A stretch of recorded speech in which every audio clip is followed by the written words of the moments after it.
Welcome বন্ধুরা আমাদের another নতুন ভিডিওতে। আজকের ভিডিওতে আমরা অ্যাডোবি ইলাস্ট্রেটর দিয়ে কিভাবে একটা সার্কেল লগো ডিজাইন করা যায় সেটাকে আমরা দেখব। তো এখানে প্রথমে যে কাজটা করতে হবে সেখানে আমাদের একটা ইলিপস থেকে 400x400 পিক্সেলের একটা সার্কেল আমরা ক্রিয়েট করে নিব।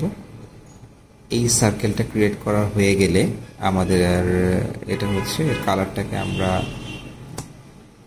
আউট করে দিই, শুধু এটার স্ট্রোকটা থাকবে।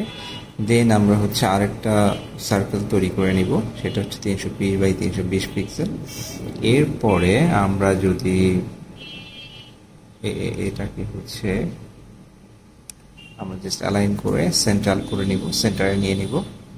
সেন্টারে নেয়ার পর আমাদের যে কাজটা করতে হবে সেটা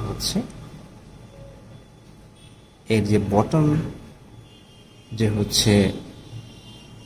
আমরা ইনার যে সার্কেলটা আছে, ইনার সার্কেলটাকে আমরা টাচ করে, ফুলি টাচ না, জাস্ট যখন আইকনের উপর কালো বটনটা আসবে সেই অবস্থায় আমরা শিফট এবং অল্টার চিপে ধরে আমরা বামে একটা সার্কেল তৈরি করে নেব।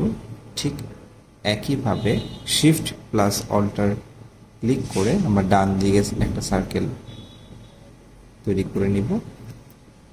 এরপর আমাদের সেন্ট্রালে যে সার্কেলটা ছিল সেন্টারে, সেই সার্কেলটাকে জাস্ট শিফট ধরে সোজা উপরের দিকে উঠিয়ে দিব এবং একইভাবে আবার ওই সার্কেলকে শিফট এবং অল্টার ধরে যদি আমরা নিচে টান দিই তাহলে কিন্তু আমরা আরেকটা সার্কেল আমরা নিচে চলে আসবো।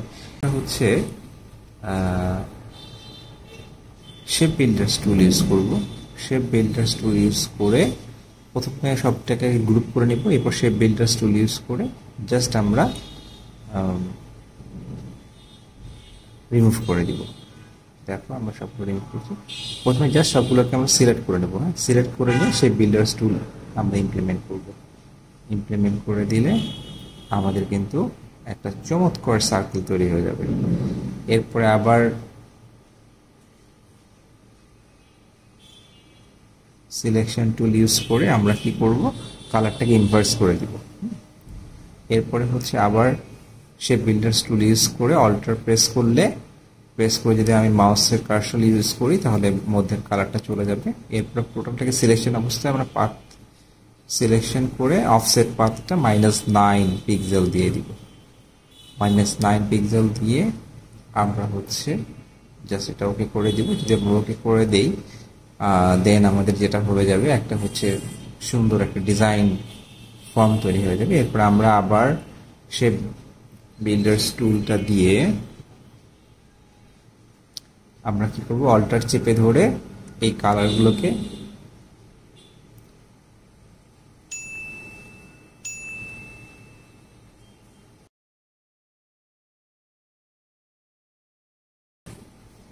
এই যে পুরোটাকে সিলেকশন অবস্থায় রেখে আমরা শেপ বিল্ডার্স টুলটা ইউজ করে অল্টার ক্লিক করে জাস্ট আউট এই যে কালো আউটার সাইডগুলো এগুলোকে আমরা রিমুভ করে দিব।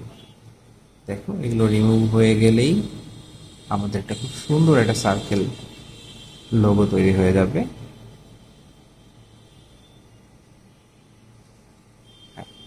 আমাদের লোগোটা তৈরি হয়ে গিয়েছে।